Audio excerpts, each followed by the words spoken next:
The movie kicks off with a little woodland critter named Ollie. And get this isn't even the worst day of his life. That happened way back when he was just a kid. Back then, Ollie was super curious. One day he spotted these gorgeous fish, swimming deep in the ocean and got dead, set on checking it out himself. He tried whipping up something to let him breathe underwater, but his first bunch of tries flopped. Still, he kept at it, and finally one invention clicked. For the first time, Ollie dove into the ocean and was totally blown away.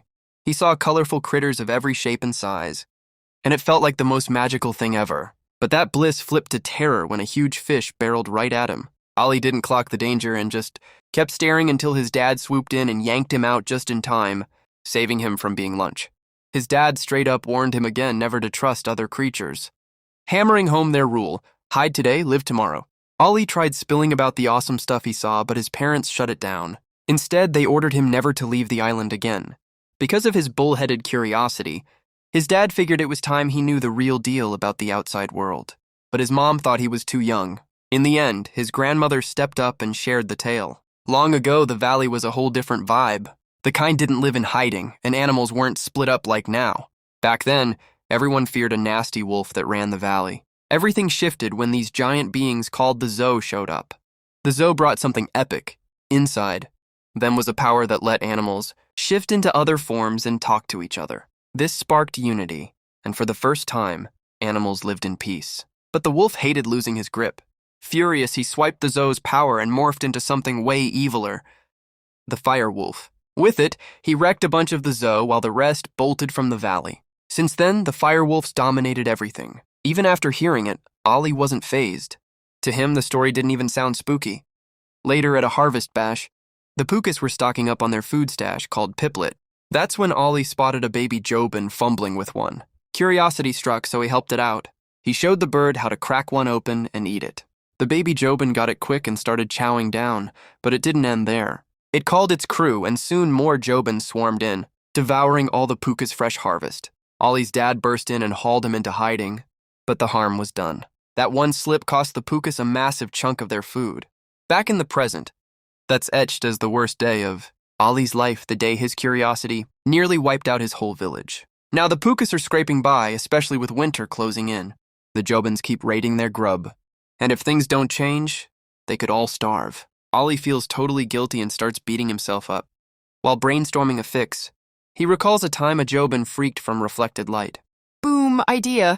He rounds up glass bits and uses sun flashes to spook the birds off the crops. It works like a charm at first, and Ollie thinks he's nailed it.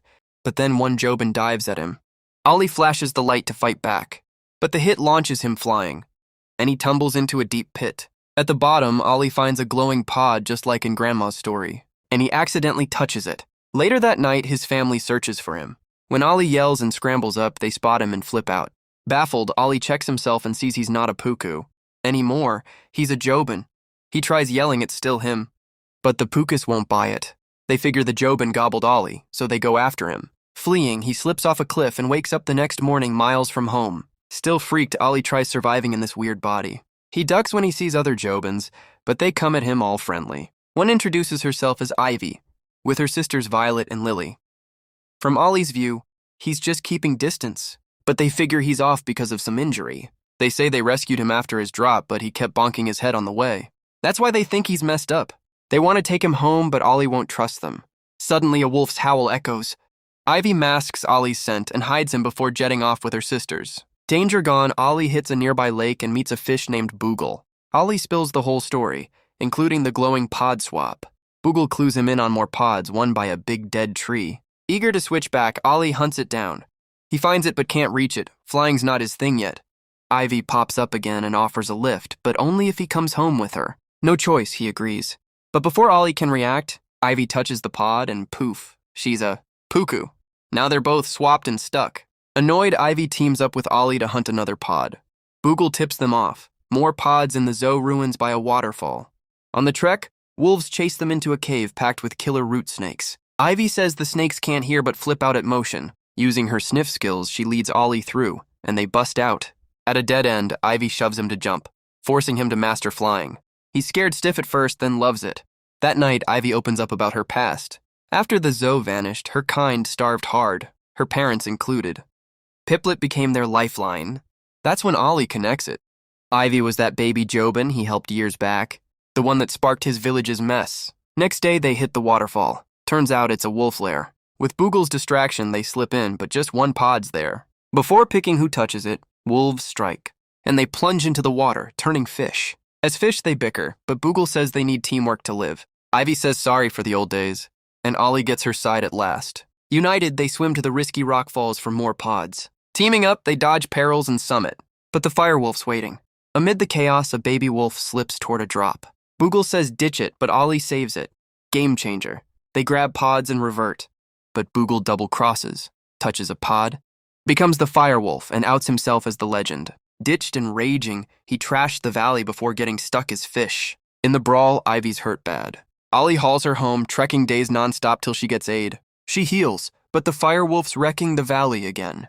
Ollie rallies the Jobins to save other animals, leading them safe. Even wolves join, grateful Ollie saved their pup. Ollie reunites with Dad and proves trusting others makes you tougher, not softer. But the firewolf strikes once more, and Ollie knows his move. He summons the Zoe spirit, gets a pod, and transforms into one. In the epic finale, Ollie traps the firewolf and drags him underwater, sacrificing to save all. Months later, peace hits the valley. Animals live united, no fear. Unity beats division. And that's how the story wraps. If you want more recaps, like and subscribe. Thanks.